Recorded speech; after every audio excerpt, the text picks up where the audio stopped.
Welcome to Slay, the podcast where we dive into all aspects of female health, fitness, and life. I'm your host, Louise Hazel, and in today's episodes, we're going to be exploring the topic of marriage.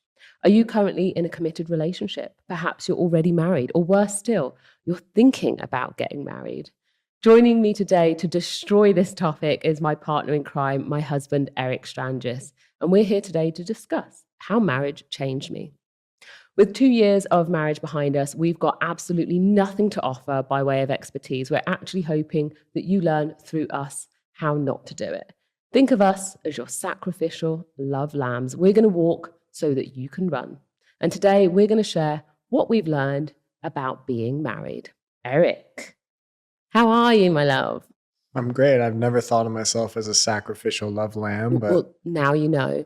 The Pisces in me kind of likes the title. Of course you do. And it is Pisces season. Happy birthday, Eric. Thank you. Thank you very much. I want to kick off with a question. What do you believe is the key to a long-lasting and happy marriage? Bearing in mind we've only been married for a couple of years, but you've seen successful marriages. What's the thing for you? Thanks for throwing me a softball right off the bat to kick this thing off. Wow. Long-lasting, I have no idea. Happy, I feel like maybe I know one or two things. However, we were celebrating probably 2 or 3 months ago an anniversary of two of our friends, and they came in at different times. And when they came in, we asked the first, we said, what do you think the key to a long-lasting marriage is? And they said space. That's right. And I laughed really hard. I thought it was hilarious. And then an hour or so later, their other half came in and we asked the same question. What do you think is the key to a long-lasting marriage? And they said space. And I laughed again, but it was interesting that they both said the same thing. So maybe it's alignment. Yeah, definitely. Potentially is the key. Maybe. I mean, what do you think it is? You've seen a number of successful marriages, your grandparents, your parents, for example. Like, what have you taken from those relationships that you've witnessed and you've enjoyed in terms of, like, what are the things that you hope to emulate in our marriage? A sense of humor, I think, is important. They laugh easily at themselves. And at each other. And so I think they don't take themselves too seriously, which is really nice. I think that they're brutally honest with one another also. So they don't pull any punches when they communicate. And at the same point, they tend to do that with a lot of kindness. Would you say that they're qualities that we possess? I hope so. Kindness? Yes. We're brutally honest? We are. Absolutely. And what was the last one? Sense of humor. Sense of humor. Yeah. Not taking ourselves too seriously. I think we could work on that one maybe. Yeah, maybe you could. Yeah. Okay, this is interesting. What? Who wrote these questions? Lou obviously wrote these questions. So what's one thing that I do that drives you insane? I love how that's your first question. Mine's what are the keys to a long-lasting marriage? Yours is about what I do to drive you insane. What's one thing I do that drives you insane? The people want to know. I actually put this to public vote, and that was the question. What's the one thing that Eric does that drives you insane? Well, seeing as though you asked, honestly, I'd say one of the things that we probably don't know about Eric is that he has a ritual and a routine when it comes to getting ready. Now, let's say we're going out for dinner. Dinner's at 7:30. Eric will be watching some sports entertainment on the television till around about 7. Let's say he'll be there from 5 o'clock till 7 watching sports entertainment. He'll get up off the sofa at 7 o'clock, knowing that dinner's at 7:30. He'll jump in the shower. Now, the thing that you don't know about Eric is he assumes that he can get ready in 30 minutes, when in all reality, that seems quite a lot of time for a guy, throw on a shirt, some pants, etc., brush the hair. There's not really much to do. But in all reality, what he doesn't factor in is the fact that he could be dressed by 7:30, but he's going to give you several outfit changes by the time 7:32 comes around. Yeah. Is that not correct, Eric? I feel like whenever we go out, one of my biggest pet peeves when it comes to Eric is that if he'll ask me, how does my outfit look? And I'll be like, it looks great. But if I literally don't fall over and swoon and absolutely pray at his feet, then he's going to change. Not good enough. 3 to 4 times. Yeah, not good enough. 3 to 4 times. It's my biggest pet peeve. Inevitably, we end up 15 minutes late to dinner at every time. But he walks up like I'm the reason that we're late. So just wanted to get that one off the chest. That's one of the things that Eric, one of the things that Eric does to this drive is going to be insane. a great podcast. This is great. Eric, feel free. You can always, is there anything that I do to drive you nuts? Wait, our people are learning how to have a successful marriage on this podcast. Well, I think it's important to air these things out. I think, conflict, working your way through conflict is good. The fact that we're doing it on the podcast is just consequential. Fair enough. What was your question to me? Anything that drives you nuts about me? No, absolutely not, babes. What's your next question? Oh, he's totally going to get me back. And there is the key to a successful marriage, folks. We can wrap this thing up. Shut it down. Knowing when to stop. How do you think we support each other's personal growth and self-improvement? I think we support each other's personal growth and self-improvement very well. I think the first thing that we do is we communicate a lot about what we're trying to achieve and what we aspire to do from a growth perspective, whether that's internally or, whether it's career-wise or anything, hobbies. We communicate a lot and share that a lot with one another. And so I feel like I always have a really good understanding of why you want to accomplish what you want to accomplish for yourself. And so it makes me feel like I'm a part of that process and a part of that journey, which is something that I really appreciate. And I also think that we tend to not let each other off the hook for commitments that we make to ourselves. We're not the type of person that will sabotage for the other. If they're having a tough moment or something like that, the other one usually will stand strong for that person. If they're feeling like they're going to reverse course and go another direction because they're having a moment of weakness, we tend to encourage one another to stick it out. I feel like long term we encourage each other to stick it out, but I think there's also a lot of grace. And I probably think that comes from knowing that we're both sports people, and that, let's say, for example, if we both have a fitness goal or whatever, and I'm like, I just can't make it to the gym today. I think that we're totally okay with what, it's fine, I totally get it, but you get your butt there tomorrow, you know what I mean? You do your best. And I think that there's definitely an equal amount of support and also push and pull, if you know what I mean. Yeah. So I think if we both realized that the other person had set a goal for themselves but hadn't hit that goal for maybe 5 days, we certainly kind of bring it up and mention it and hold each other accountable. Yeah, but I love that word grace, because I think we also do have a great deal of belief in one another. So if someone's having a moment, there is a great deal of grace, because you just believe that the other person is going to figure it out. Yeah. Here's one of the things I think that I recognize about us and our relationship. And I've noticed, because I think you always learn through watching other couples. And one of the ththings I've noticed actually is that I feel like we get along better, and I really like you more when you are working on yourself and you are trying to self-improve in any way, shape or form. So it might be your Sunday facials, or it might be, going to the gym early, you've on this new routine, you're finding the time, early in the morning to get stuff done. And as a result, by the time it comes to, the evening and settling in for the night, we have done all the things we wanted to do. And so we actually get time back when we look after ourselves. And actually that time, I feel like is much better quality. And we're not beating up on the other person because I haven't gotten my self-care thing done, or I feel like I've, sacrificed something today so that we could spend time together. Yeah, I think that was hard when we first moved in together also. It was such a learning process. I had never lived with a partner before. Yeah. And I was coming from living on my own and being super independent, doing my own thing, moving at my own pace.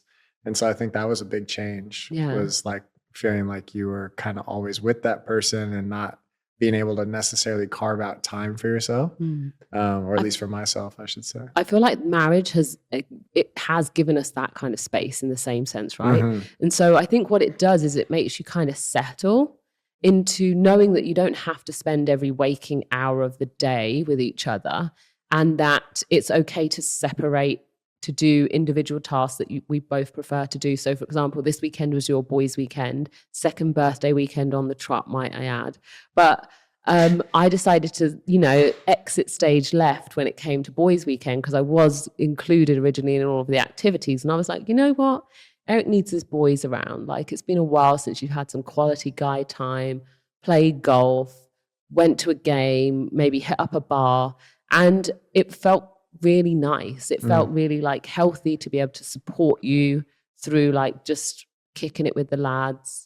And you seem to be enjoying yourself as well. It was good times. Yeah, and I got a bit of peace and quiet, managed to get some sun tanning in. It was great. Yeah, that's the real key, right? Is it? Tell me. So, okay, tell me this. What attracted you to me when we first met, and has that changed over the years? I mean, first and foremost, I'm not going to lie, you're not bad looking. So like at face value, I was like, he's hot, hot, hot. And then you also came across as older. Now, for those of you that don't know, in the gym, Eric has a new nickname. Everybody's been calling him a boomer after like a baby boomer, because he has this like older, more wise kind of like facade about him. An old soul. An old soul in a young body. Young at heart with an old soul, I'd say. Okay. Also, if I had to describe myself, okay, no one's asking you, but go ahead. On my Hinge profile. What Hinge profile? That's what I would have put. So yeah, like you carry yourself as much more of a mature young man, let me say. And so I thought you were much older than me, actually. In reality, Eric is like 5 years younger. Little puppy dog, aren't you? Sound of a is that it's cougar. Okay, just for the record. Okay. I feel like I'm in an episode of Tiger King. But yeah, so me too. That was what and is it the same? Like, absolutely. I think that the attraction to you has deepened the more we've gone through in our relationship, and more importantly, the intimacy is there. And like, you're my favorite person in the world and my best friend now. So you've gone from just being hot guy at the gym to like my dog. You know what I mean? Rough. Ride I don't or know die. what's going on. You're just going through all of the cats and dogs. Sometimes that's all you can do. Exactly.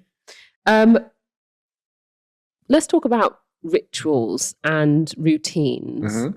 What rituals and routines do you think contribute to us having a strong marriage? Because I would say like our marriage is strong. We don't have a ton of ups and downs.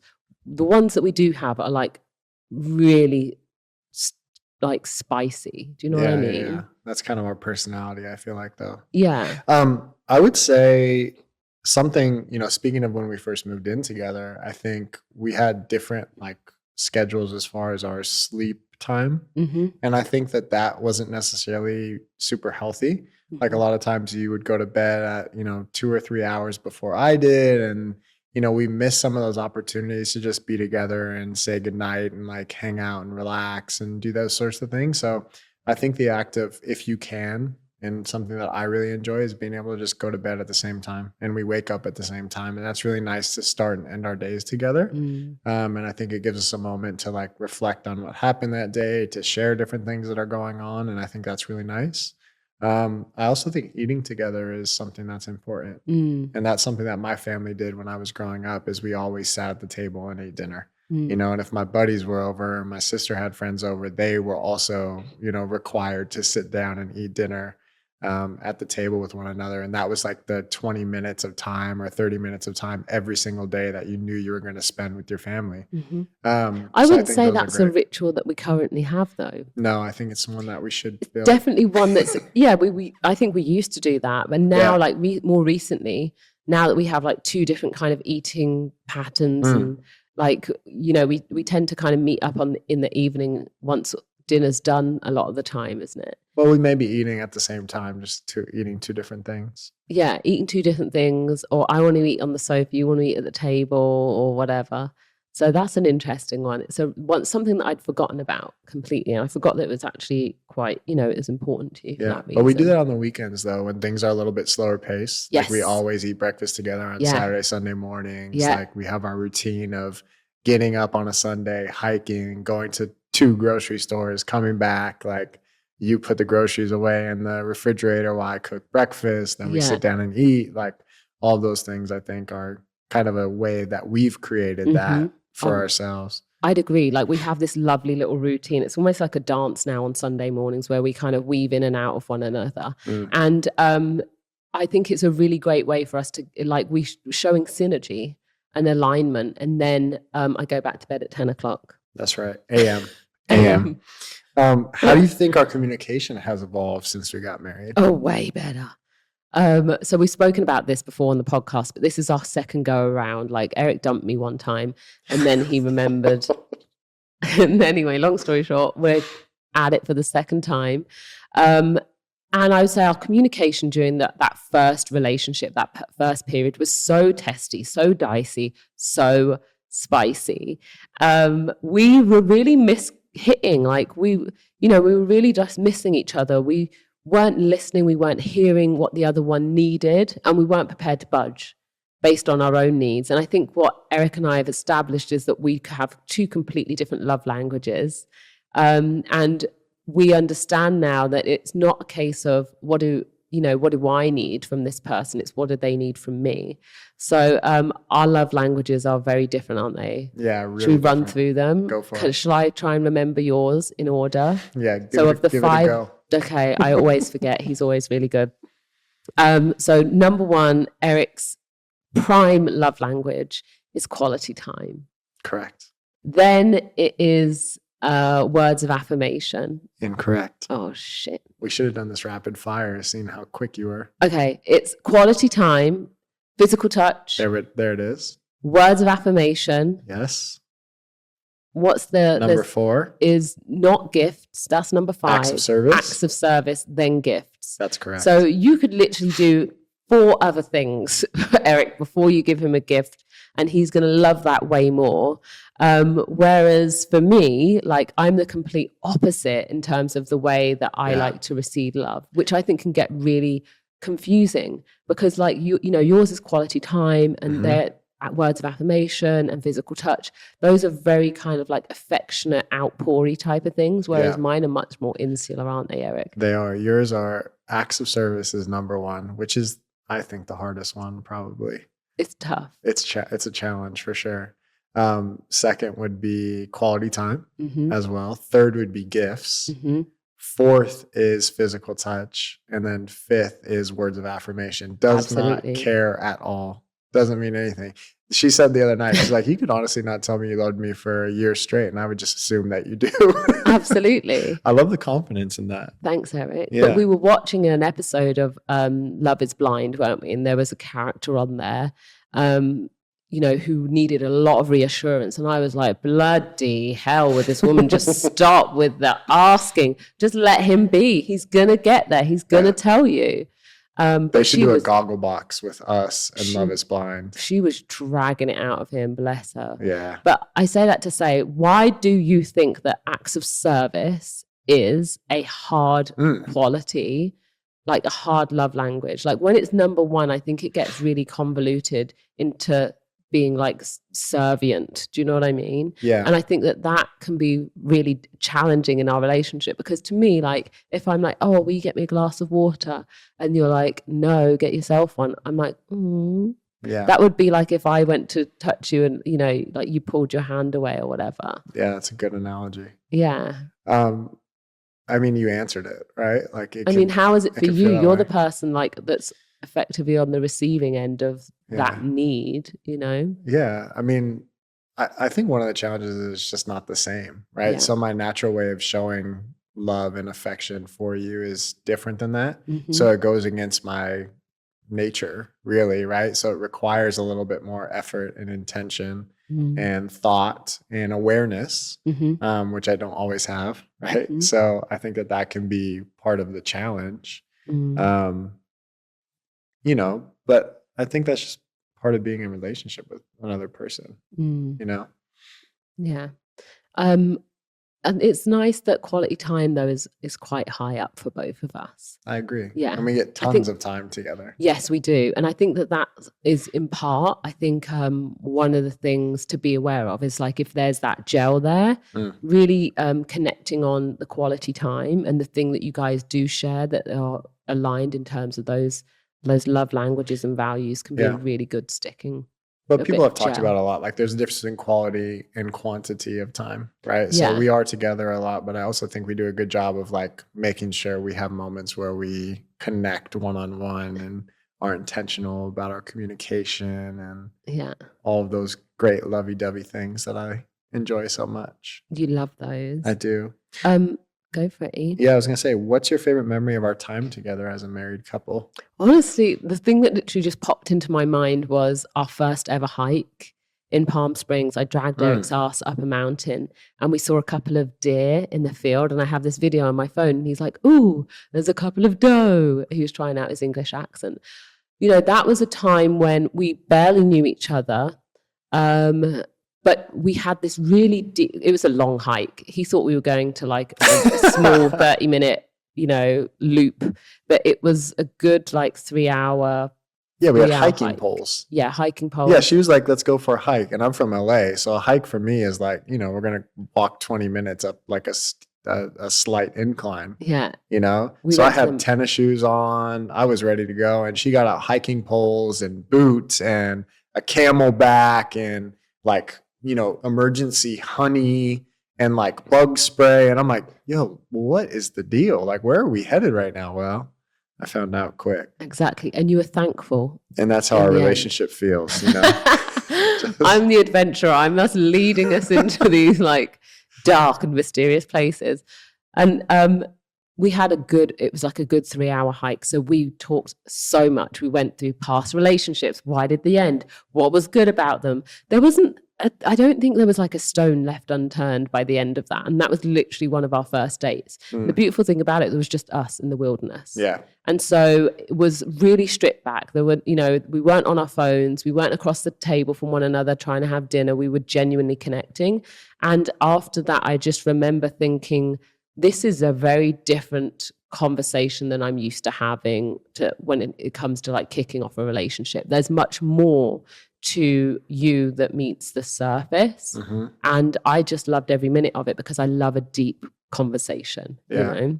Yeah. I think there's also something interesting about hiking when I look back at that, right? Like we're communicating, we're talking, but it's also, there's times where you're leading. Yeah. There's times where I'm leading. There's times where we're walking side by side. And so like that metaphor of like being able to, you know, be fluid in those things, I think also is representative of something larger that's probably a good aspect and element of our relationship too. 100%. Yeah. How do we handle disagreements and conflicts in our marriage? I think one of our common goals this year was to fight better, wasn't it? I think that's always a goal. Fight more fair. Yeah. Explain or describe what our conflicts and disagreements are usually about and how do they unfold? What are our conflicts and disagreements generally about? I don't know. What do you think they're generally about? I can give you a whole variety of topics. I can give you a list of all the ones this year. Yeah. Scalegate. Oh, yeah. Yeah. Wow. Scalegate. That was one. Yeah, that was good. What else? So Scalegate was, let me describe this. So we have a scale in our bathroom. And, you know, we'll hop on it from time to time just to do some checks of the old weight, right? And it's battery charged, or so I thought. No, you have to actually plug it into a wall. So I got on the thing and the scale was dead. The batteries were gone, or it wasn't charged enough. So I got off and I was like, oh, the scale's gone. So I shoved it back under the thing. And then you were obviously frustrated that I didn't charge it. So I asked where the charger was and you didn't tell me where the charger was because you thought I should know. And that turned into a hell of a weekend, didn't it? Absolutely. Scalegate 2024. Yeah. I think the interesting thing when it comes to, you know, relationships of any kind, but more importantly, like partnerships, love relationships, is it can be those small triggering things. It could be sausage gate, Scalegate, Colgate. It can literally be anything that triggers a huge blow up and conflict. Yeah. And with that, I think can then come a ton of things that have been lying underneath the surface. Sure. That perhaps have been just simmering. Microaggressions. Yeah. Do you feel like we'd handle our microaggressions usually? Yeah, I think we do. We're not really people that skim over things too much. I think maybe we skimmed over more stuff at the beginning of the relationship, but we're both pretty tough. So we can kind of say what we think and keep it pushing. So I think the way we handle disagreements is we usually go right at them. Yeah. You know what I mean? Full force, like I would we do say everything else. Volcano eruption. Would you say? A volcano. I don't know. Typically. I think sometimes, not all the time. On a day-to-day basis, it's usually not like that. Yeah. And then we usually chill out for a little while and then come back and go at it again. Then we chill out for a little while and then we figure it out. Usually the third time around. Yeah. What an absolute roller coaster. I know. But yeah, I think we've gotten way better at arguing conflicts. And more importantly, the thing that I think has actually improved over the course of our marriage is conflict resolution. Now, one of our clients at the gym said the other day, he completely disagreed with the idea that you shouldn't go to bed angry. Oh, yeah. That was a great conversation. So he was like, because, you know, he was having a little bit of a testy time, but he said, yeah, no, I don't subscribe to the don't go to bed angry thing. It's totally okay to go to bed angry. And I agree with him. I think, like, you know, you're human. It's okay to be upset for an extended period of time. He said, now, what is not acceptable is going to bed the second night angry. That's right. What do you think, E? Yeah, I think that makes a lot of sense. I mean, yeah, that was very wise. He's the person that I feel like always is dropping like nuggets along the way for me as a, you know, as a father, as a, you know, husband. He gives me all the little anecdotal pieces of wisdom that I'm yet to kind of figure out for myself. Yeah. So I try to listen close, but I think that was very astute of him to point out. And I think he's definitely correct. You know, anytime that we've gone mad or gone to bed mad a second night has never been a good situation. No. You know? Yeah. So if there's one thing you take away from this podcast, let it be that. That's right. What role do you think trust plays in a successful marriage? Oh, Louise? Huge, humongous. Like, if there's one thing I know about Eric Strangis is he's going to show up. And I think if you're a strong woman, you know, I think we always like strong women, we want strong men, but I think sometimes we misunderstand or misplace the qualities of a strong man. Like, to me, a strong man is not necessarily the loudest, biggest, like most buffest person in the room. Not that you're not all of those things as well, Eric. But there's just a quiet confidence that I love about you. And more importantly, one of the things, you know, I think I tested those things at the beginning of our relationship. I'm like, is this guy going to show up when things get tough? And you were like, if you're asking me that question, then you don't know me. And I was like, okay. And when it really came down to the tough things, the tough times, like when my mum passed, when, you know, I'm having to fly back to the UK to put fires out and stuff like that, you're there every single time, like without fail. Yeah, I think trust is a very interesting thing because when you're starting in a relationship, I think it's hard for people to trust one another because they have nothing to look back on and say, oh, this person followed through on what they said that they were going to do. And so it's more faith at the beginning than it is trust, right? You're putting your faith in someone to actually, you know, be the person that you think that they are. And I think as you move deeper into a relationship, the trust really becomes a thing that replaces the faith because that person has actually done all of those things over and over and over. And so for us, I think it's all of the little things. Like if someone says they're going to do something and they follow through and do it, that's a trust building activity. What about me? Do you trust? What's your sentiment towards me when it comes to trust? Yeah, I trust you from the beginning. Deeply. Yeah. Was it always that way? I think I'm naturally actually a very trusting person for the most part. And I think in past relationships, I've, you know, like everybody, I think there's been times where I've trusted someone, I've been insecure about things, I've had people mistrust me when they shouldn't have, I'd have people trust me when they probably shouldn't have. And so I think I've learned a lot about, you know, who I want to be in a relationship. And so when I showed up with you, I tried to show up as the person that I liked in myself, which is someone who innately trusts other people, who sees the good in other people and tries to believe that they have those qualities, because that's the way I want to live my life. You know, I want to be with someone who I inherently trust. And I also think that's why you and I have a lot of independence. You know, like there's a lot of independence for you to do the stuff that you love to do, and vice versa, because we just trust that the other person is living the life that they want to live, you know, and I think we want that for each other, I assume. What goals do you have for us for the future? What goals do I have for us? Yeah. Let's see. Short-term goals for us. Oh, Jesus. Okay. I would I don't know. I don't think too much about like goals for us. Obviously, there's the big goals of like, okay, let's make sure that we have a home, let's have children, let's do all these different things. So I think those are like more milestones than goals. Mm-hmm. I think, the goal for me is to always support you on the things that you want to achieve in your life. And to be able to do that together and do that in a way that we feel fulfilled and purposeful and joyful, and that we are able to do it in a certain amount of partnership. Mm-hmm. What goals do you have for us, Louise? Because I feel like you probably have quite a few. Well, I think I'm echoing what you're saying. I think kids, home, happiness. And I think that I'm fully expecting what makes us happy to evolve.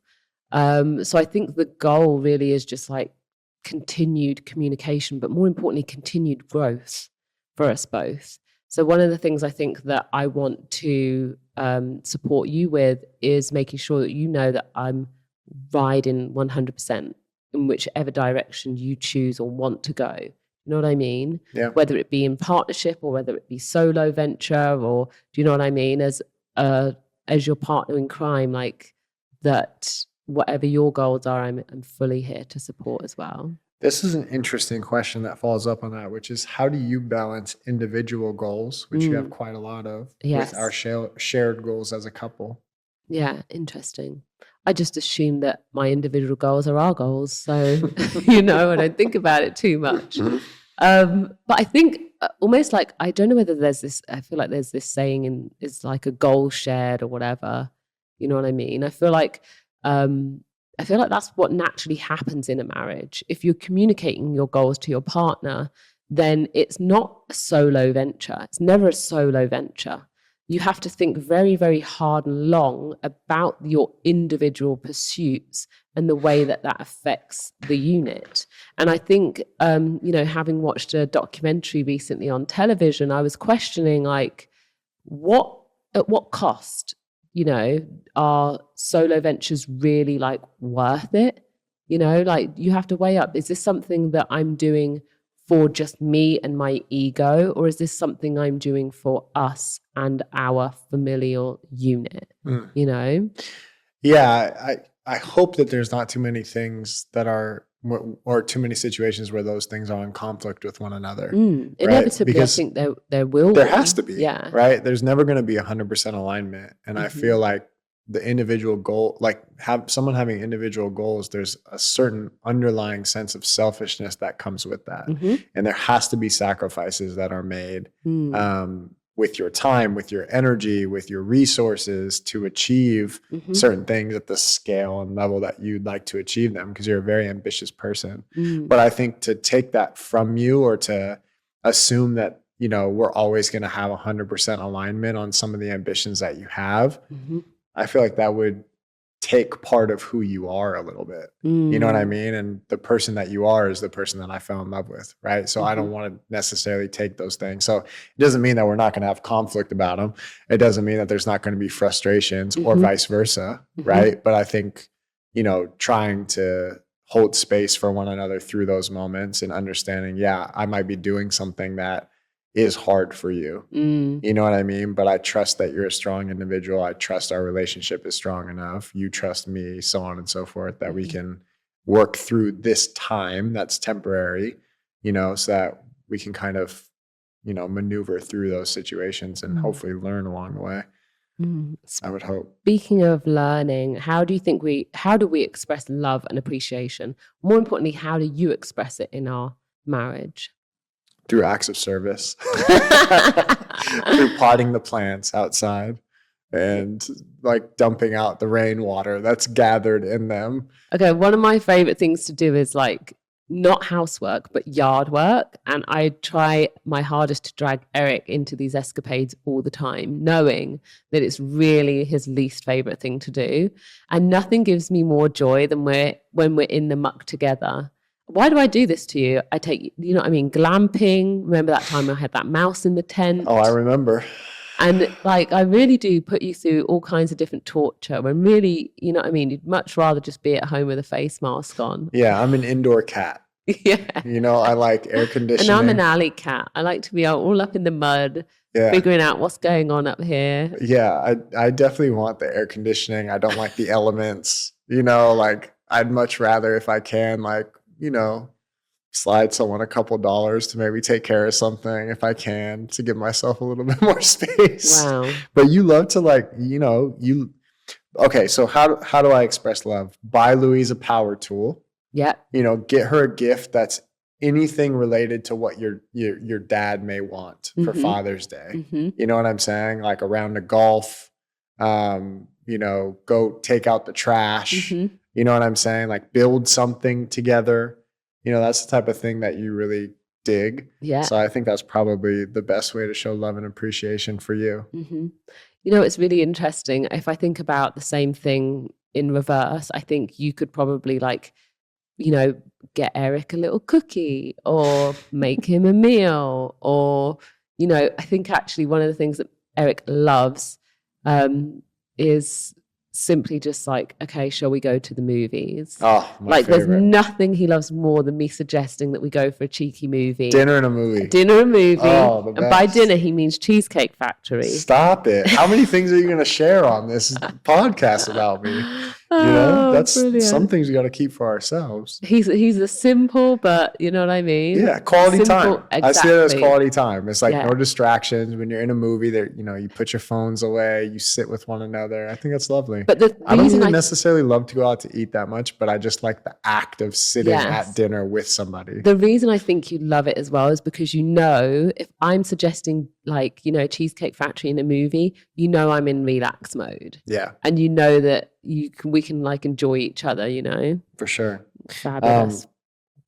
Can you share a challenging moment in our marriage and how we overcame it? Oh, honestly, a challenging moment, I think, was like our wedding day.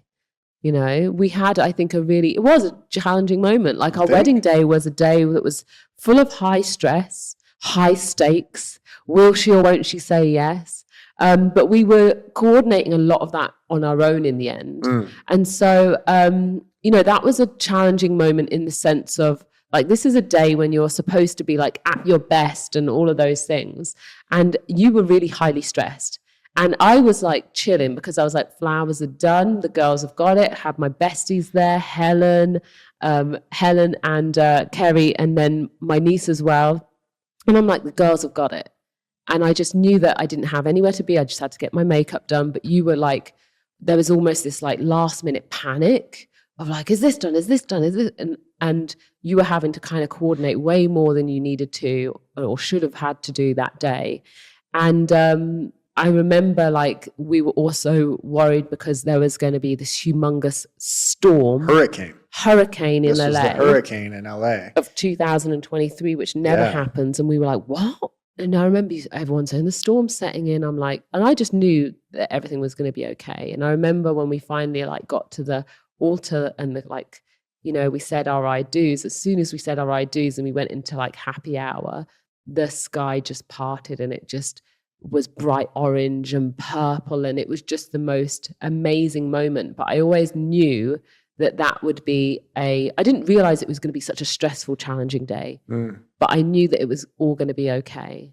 And so that was a time when I was just like, I was, you know, it was hard because you're devoting your lives to one another and you're saying those vows, but I'm also like, you really annoyed me. You know what I mean? You really stressed me out that day. But then when you're up there and you're just looking that person in the eye and actually you realize that you weathered the storm together, that was like, just like, it kind of was just peace. It was like, oh, this is what it's going to be like. Yeah. This is what marriage is going to feel like. It's not going to feel like all butterflies and rainbows. It's going to feel like accomplishment. It's going to be. Were you not happy on your wedding day? I was absolutely, honestly, I was over. I thought it was yeah, one I of feel the like most, it was the wedding planning process that was so but it was one of the most beautiful days because it encompassed all of the things. It encompassed life. Yeah. It encompassed challenges. It wasn't like everything was perfect. We just got up, had a Bellinis for breakfast and just swanned up. It was completely reflective of our lives. And the daily challenges that we work through every single day. Nothing was different. And it was just like, it was another Saturday, but actually one of the most beautiful Saturdays I think we'll ever have. Yeah, definitely. Yeah. So what's your end game then, Eric? My end game? My end game is I take things one day at a time with my lovely wife. And I hope that we can have this conversation again in 20 years, 50 years. Absolutely. So on and so forth. I feel like everybody says, till death do us part. But with us, I really feel that is really within us. I feel like we both have a real loyalty, just generally ingrained, but also that I think we share. And the interesting thing is, I think we've gotten married kind of probably later on in life compared to other, like our parents' generation and whatnot. Sure. And one of the things I think when I look around at friends and couples that have gotten married, I feel like people getting married nowadays are still at this surface level of communication. One of the things that I swear that you guys have to commit to prior to going into marriage is making sure that you're having like couples therapy, because that really, I think, has enabled us to go even deeper than, the deep level conversations of just getting to know one another, the conflict resolution, the tools, gives you the tools that you need in order to get through those hurdles. Because I feel like, marriage is painted out to be this this fairy tale, but it really isn't.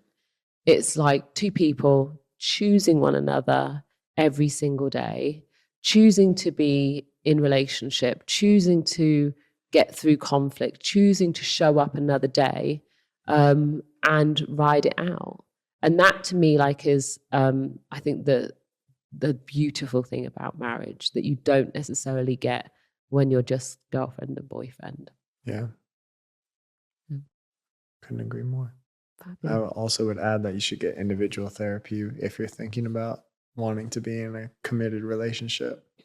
And preferably beforehand. Yes, preferably beforehand. And if you need it after, do it after too. You're going to need it after too. I love that. Wow.